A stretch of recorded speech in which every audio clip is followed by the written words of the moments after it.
Becker, Episode 8, Only Poetry.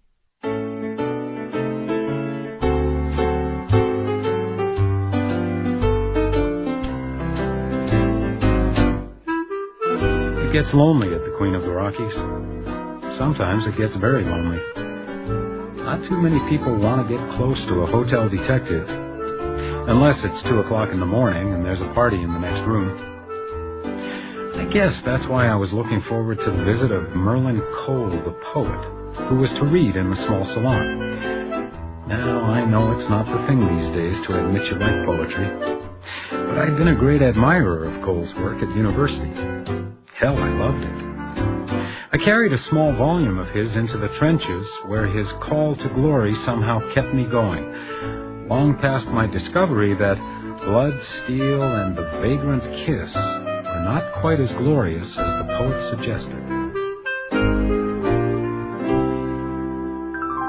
The sweet strains of Duckworth Street twist on the wind. The brave cross atop the hill beckons. Safe harbor, safe harbor. Come home, boy, come home. But my soul still dreams of the oceans. Thank you. Good evening, ladies and gentlemen. My name is Thomas Springer. I'm not a poet. Don't be too disappointed. Mr. Cole will be returning with a final selection in just a moment. While he's refreshing himself, however, let me remind you of the reception following the reading, where his latest volume of poetry, The Mask of Passion, will be available for 35 cents.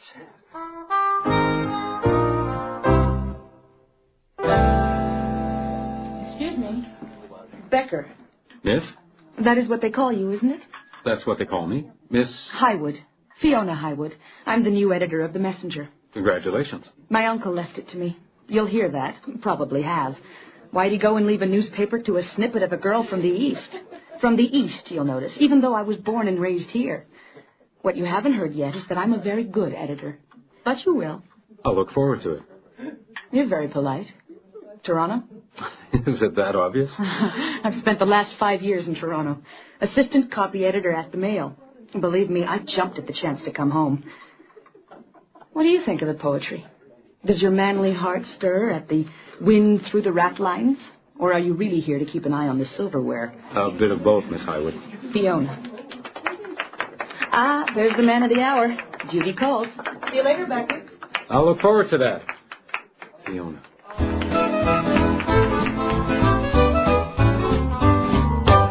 Excellent, really excellent. Thank you, sir. This is our host, Mr. Hickey, the manager of the hotel. Manager of this beautiful, magical Valhalla. A copy of the book for the manager, Tom. Here you are, sir.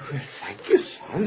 Mr. Cole, I'm Fiona Highwood, the Cascade Messenger. Ah, the Venus of Urbino. What do you think, Hickey?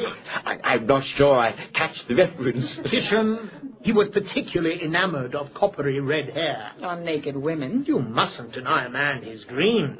That depends on the dreams. On the man, Miss Highwood, on the man. I'd have to think about that. And what about this man? Could he lure you away later on? To tea, perhaps? I was hoping for an interview. Always happy to educate the press. Shall we say in half an hour? Excellent. Mr. Springer here will fetch you. And we'll be meeting where? We'll leave that to the muse, Miss Highwood. If you'll wait here, I'll return when it's time.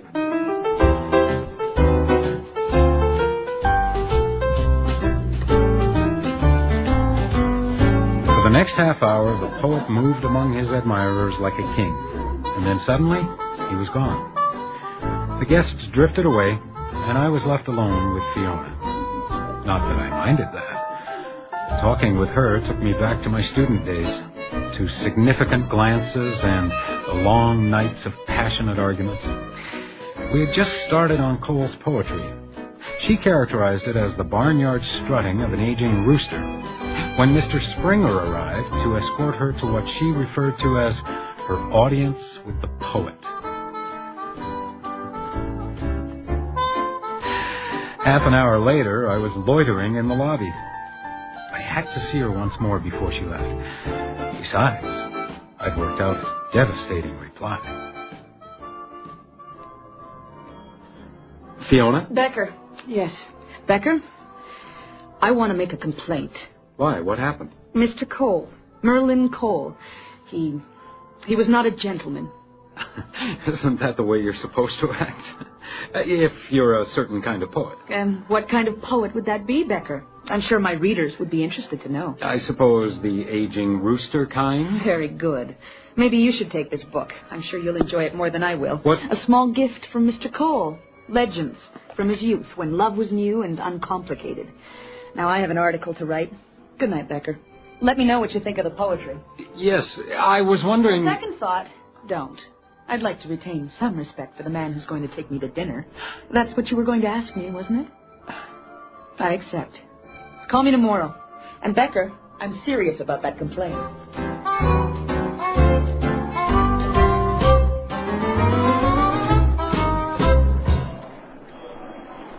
Becker! I don't suppose you've seen the paper, have you? Paper? The Cascade Messenger. Oh, well, no, but what did she have to say? How would I know what she had to say? It's not here. You mean it hasn't arrived, or you mean it's been stolen? I mean that I've received 11 complaints this morning. Well, have you called Miss Highwood? Yes, I've called Miss Highwood, Becker. She's not answering. It's a mystery, I guess. But you like mysteries, don't you, Becker? I'll see what I can do.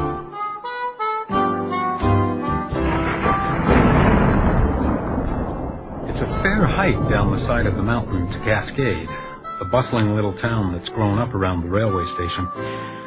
During the season, it provides a homey alternative to the grandeur of the hotel. For the last few days, however, it had been lashed by rain, so that when I arrived, the streets were deserted. There was nobody around to watch me banging on the locked door of the messenger office, nor to see me slip uninvited into the open door of Fiona's apartment above. Hello? Hello? Fiona? Miss Highwood? It's Becker. The front door was open, so I... Hello?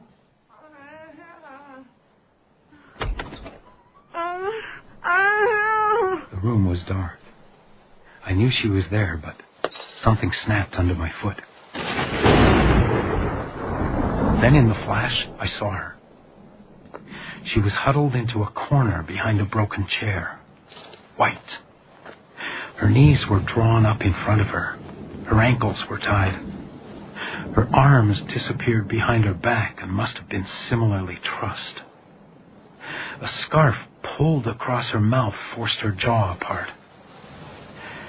Her hair was chopped in chunks from her head. A few strands still clung to her naked shoulders. I picked a blanket from the floor, where it lay amidst a pile of discarded books, broken china, and torn clothes. I wrapped her carefully and carried her to the bed. I reached behind her head and began to unknot the gag. Shh, don't talk.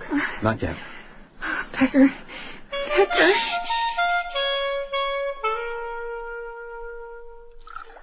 Doctor's orders. Oh, I hate tea. You're certain you didn't get a look at him? I told you, Sergeant, it was dark. He must have struck me from behind. And you've got no idea what he was looking for? He wasn't a burglar. He was looking for something, that's obvious. He chopped my hair off. I've never met a burglar who goes around chopping off hair. Actually, Miss Highwood, burglars often have signatures. I think it's time we gave Miss Highwood a rest, Neil. It's my job, ma'am. I understand. Good. Thank you. Let's go, Becker. I think maybe I should... Could you stay a moment, Becker? Of course. Right then. I'll be going. Becker knows where I am if you think of anything else. Thank you, Sergeant. He's not very hopeful, is he? He'll do his best. But? Well, with things like this, sometimes you just have to wait. I think it was Cole. What? I think it was Cole. I didn't want to tell the sergeant because, well, I'm not sure. Cole? Cole, Merlin Cole. He remarked on my hair. He compared it to Titian. Some Venus. Yes, but I told you what happened. He wanted me, Becker. Don't you think you're He tried to force me. During our interview, he tried to force me.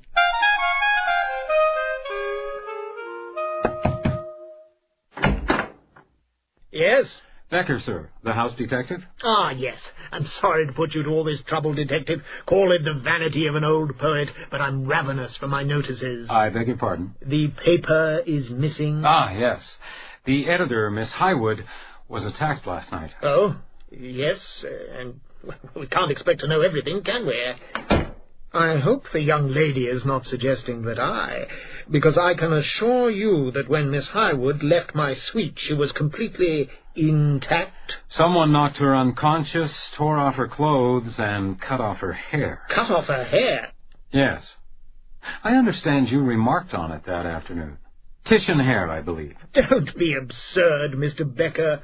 If I were a collector of hair, there are devotees who would tear theirs out by the roots for me. I beg your pardon? My backhands. A reference to the wild women who followed the god Bacchus. My devotees. They seemed pretty tame at the reading. Just the surface, my boy. So this kind of thing happens? Not often. Not these days. But there was a young woman. What happened? I don't know, really. Just an event in a passing city. Hold on, Mr. Cole. What event? What city? A young woman, Becker, with her hair chopped off. Nothing to do with me. I didn't know her. But one shouldn't underestimate one's influence, perhaps unconsciously. Where did this happen? One of our stops. After weeks of touring, one of these cities looks quite like another. But you can tell me where you've been. Ask Tom Springer, Becker. He takes care of all the details.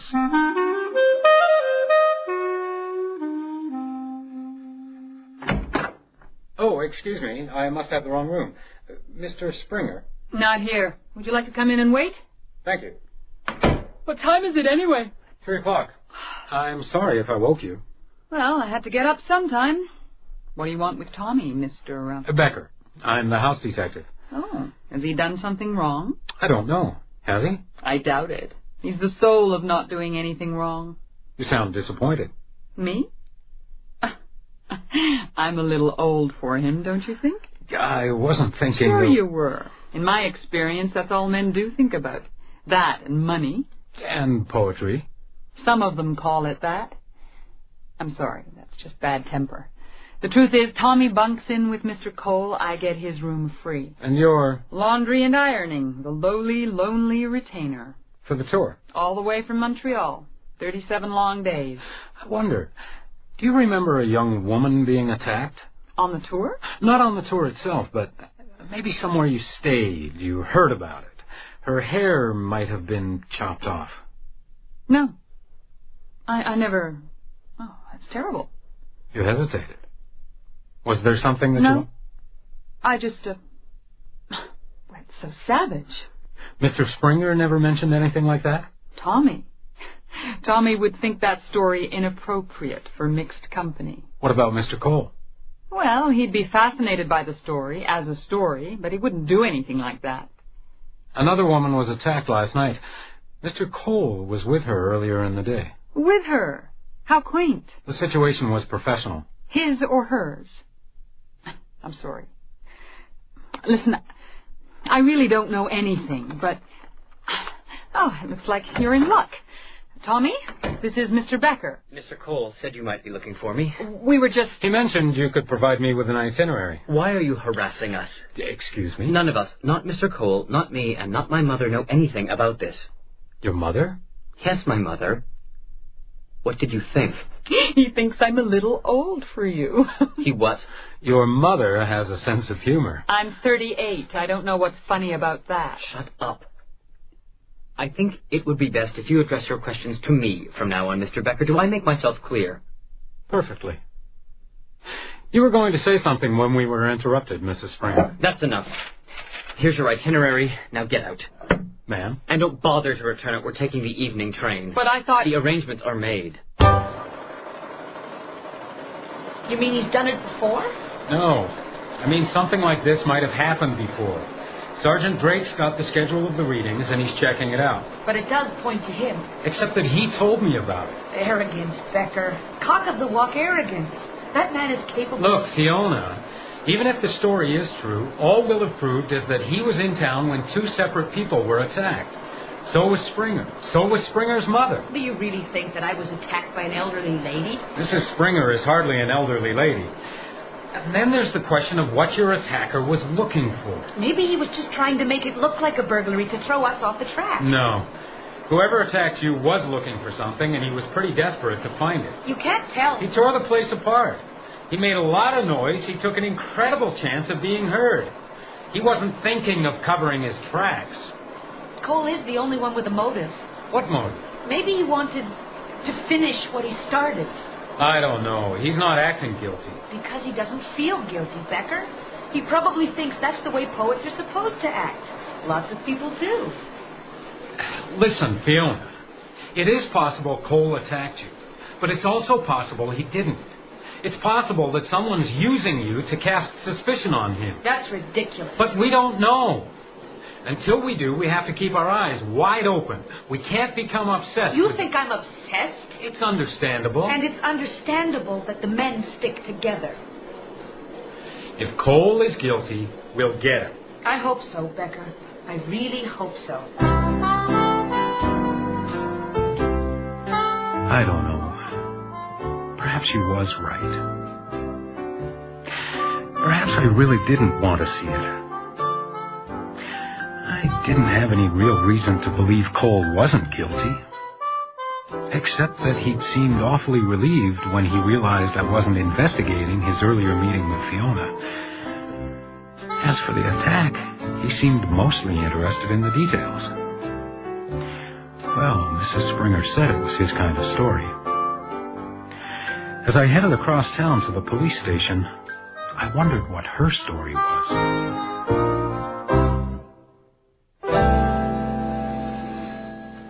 Becker, I've got it. Right here on the telephone, I've got it. Excuse me, Miss Hatch. Sit down. What is it? Mary Hatch, Winnipeg, May 14th, hair chopped, exactly the same. Let me talk to her. No, hold Give on. me the phone, Neil. Miss Hatch. Hello, on. Miss Hatch. Yes, my name's Becker, Detective Becker. You can't do that, Becker. Yes, I was wondering, Miss Hatch, if you know Merlin Cole, the poet. He was reading in Winnipeg the night... Yes. What'd she say? Yes, he gave you a book of his poetry. Which book? What? You're sure? When? What's this about a book? Thank you, Miss Hatch. You've been very helpful. We got it. What? A book. Legends. Cole gave Miss Hatch a book and she lost it. So? What if she just thinks she lost it? What if it was stolen? I don't get it. That's what he was looking for. Miss Highwood didn't say anything about a book. Because she didn't have it. So we're discussing the theft of a book she didn't have. I suppose you have some idea where this mythical book may be. Yes. She gave it to me.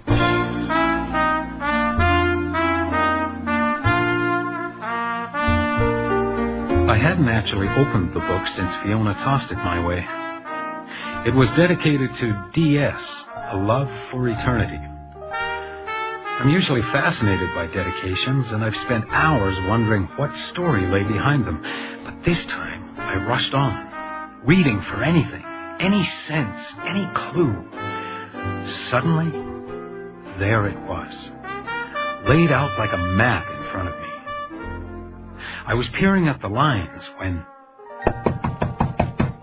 Becker! Fiona. I've got something. Oh, I'm sorry to bother you this late, but I thought it might be important. No, come in. About this afternoon, Becker. What have you got? This. It's an engagement notice. George Springer announces the engagement of his daughter Diana Springer to Mr. Merlin Cole. Look, I know it may not be anything, but I wanted to make sure, just in case... Diana Springer. D.S. Cole dedicated this book to her. What is it? Legends. The book he gave you. It's dedicated to D.S., Diana Springer. You want to bet that's Springer's mother? Then Cole could be Springer's father. That's what I thought, but I couldn't find anything about a wedding. Which would explain why he's so concerned about keeping his mother quiet. I think you better look at this. Well, this is not the time for poetry, Becker. Here. The expulsion from the temple. These lines here. And the women of the town tore from honeyed shoulders. Purple gowns swung their sewing shears. Chopped, unbraided hair. I can't. And to the chant of harlot, harlot, poor. They drove from out the temple walls those wild women of the god. Oh, God. Their instructions. For punishing harlots. That's disgusting. It's... I don't understand. It's all got to do with this book. What? I think that Cole has meetings with young ladies, his devotees. You experienced what they might be like. At the end of each meeting, he gives the young lady a book. This book, or a copy of this book. Now, whether he knows it or not, the book acts as a bait. Someone follows the young lady, reclaims the book, which in your case you'd given to me, and punishes the offender. But for what? For taking something that wasn't theirs. Something that belonged to D.S. A love for eternity. So Diana Springer had a reason to attack me. Symbolically, you were stealing her love.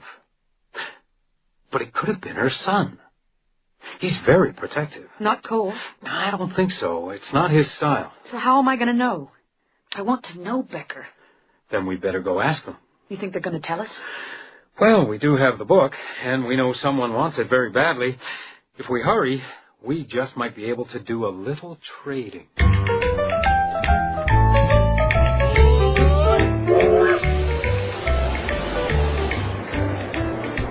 We're pushing it very close to the edge here, Becker. This train leaves in 5 minutes. Then we'd better move fast. In here, Miss Highwood.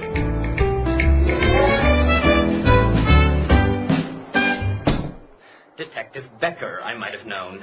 You're free to go, Mr. Cole. It's about time. You and your mother, however, will be staying with us, Mr. Springer. I beg your pardon? We're holding you pursuant to our inquiries into an attack on this lady. This is ridiculous. Calm down, Tom. Why would anyone... Because Miss Highwood stole something. Or they thought she stole something. So, what did she steal? Love, I suspect, Mr. Cole. More specifically, this book. I gave you that book. Exactly. It's the one you give to all your young ladies, isn't it? All the wild women of the god.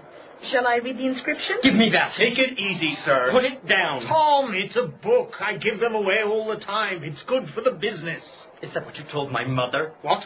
What did you say? When you refused to marry her, is that what you told her? I have always been good to your mother. I have always been good to you. Where did you get the idea that... And the women of the town tore from honeyed shoulders purple gowns, swung their sewing shears, chopped unbraided hair.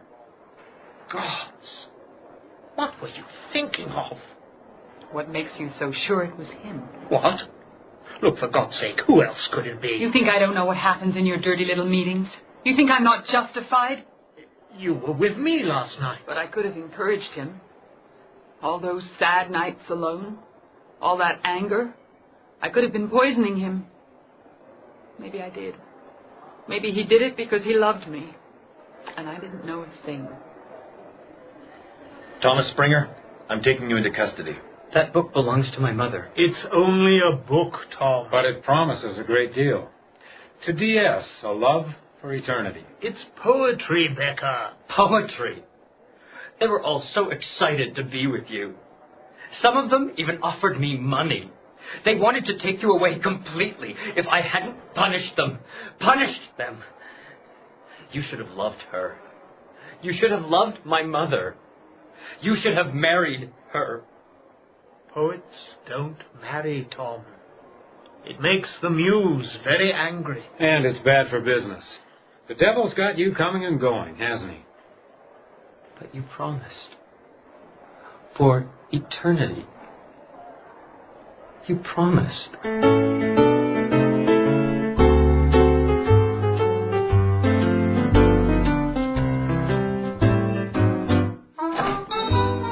Becker, I'd almost given up on you. Sergeant Drake asked me to return this to you. It's your book. He didn't want to bring it himself? Well, I was passing by and... I see. I would have preferred flowers.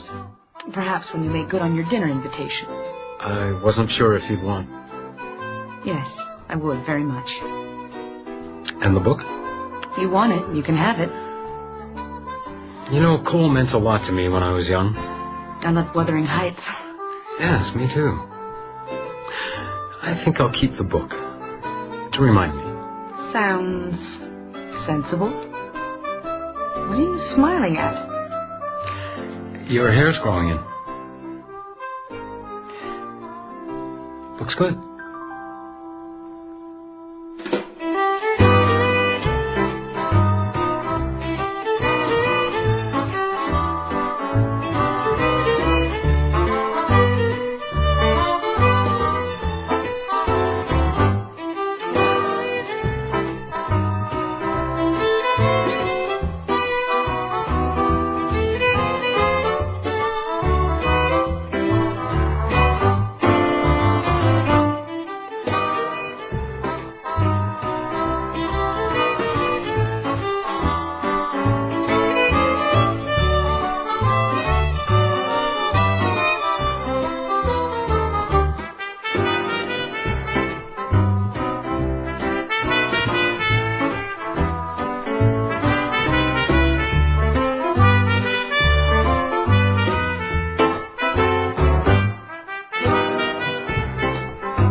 You just heard Only Poetry, Episode 8 of Becker, written by Martin Kitsch. Andy Mayton was heard as Becker, with Stephen Hare as Mr. Hickey, and Daryl Shuttleworth as Drake. Natasha Georgis played Fiona. James Brewer was heard as Cole, with Mark Bellamy as Springer, and Marcia Cash as Miss Springer. Music is arranged and conducted by Miles Jackson. The recording engineer was Bob Doble, with sound effects by Uta Shafland. The production assistant was Christine Story. Becker is produced and directed in Calgary by Martin Fishman. The series executive producer in Toronto is Bill Howell. For the Mystery Project, I'm Bob Boving.